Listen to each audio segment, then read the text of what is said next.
Ìwé Éfésù orí 6. Ẹ̀yin ọmọ, ẹ máa gbọ́ ti àwọn òbí yín nínú Olúwa, nítorí èyí ni ó tọ́.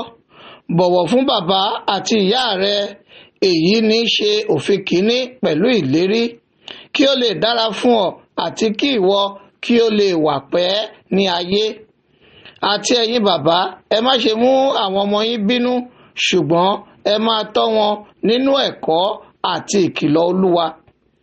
Ẹ̀yin ọmọ ọ̀dọ̀, ẹ máa gbọ́ ti àwọn olúwa yín nípa ti ara pẹ̀lú ìbẹ̀rù àti ìwárìrì ní òtítọ́ ọkàn yín bí ẹni pé sí Kristi. Kì í ṣe ti àrọ́júṣe bí àwọn tí ń wu ènìyàn, ṣùgbọ́n gẹ́gẹ́ bí àwọn ẹrú Kristi, ẹ máa ṣe ìfẹ́ Ọlọ́run láti inú wá. Ẹ máa fi inú rere sìn ín bí Olúwa, kì í sì ṣe sí ènìyàn.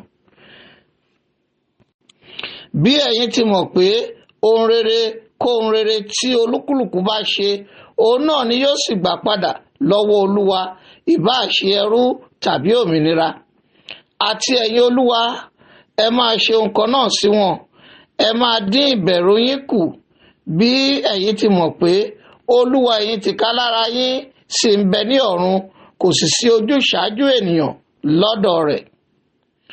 Lákòótán ará, ẹ jẹ́ alágbára nínú Olúwa àti nínú agbára ipá rẹ̀.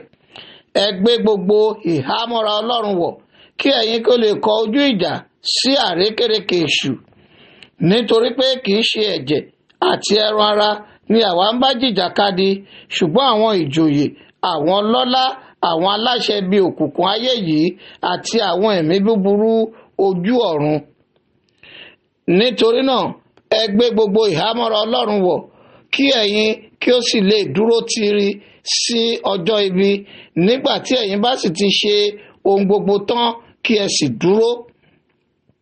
Ẹ dúró nítorí náà, lẹ́yìn tí a ti fi àmùrè òtítọ́ di ẹ̀gbẹ́ yín, tí ẹ sì ti di ìgbàyà òdodo nì mọ́ra, tí ẹ sì ti fi ìmúra ìhìnrere àlàáfíà wọ ẹsẹ̀ yín ní bàtà.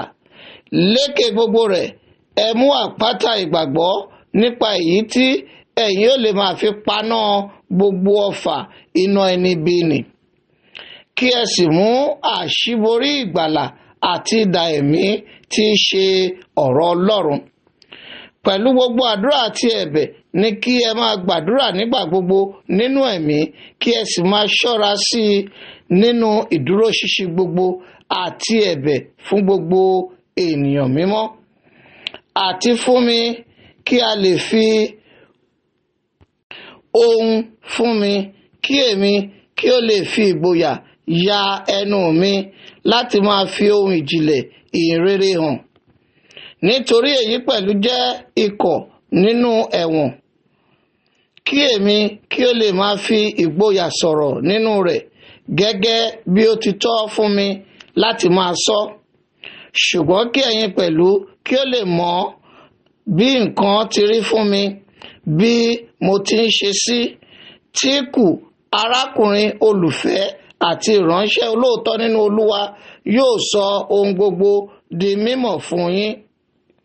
Ẹni tí mo rán sí yín nítorí èyí kan náà, kí ẹ lè mọ̀ bí a ti wà, kí òun kí ó lè tún tu ọkàn yín nínú. Àlàáfíà fún àwọn ará àti ìfẹ́ pẹ̀lú ìgbàgbọ́ láti ọ̀dọ̀ Ọlọ́run Bàbá wa àti Olúwa Jésù Kristi. Kí oore ọ̀fẹ́ wà pẹ̀lú gbogbo àwọn tí ó fẹ́ Olúwa wa Jésù Kristi ní àìṣẹ̀tàn.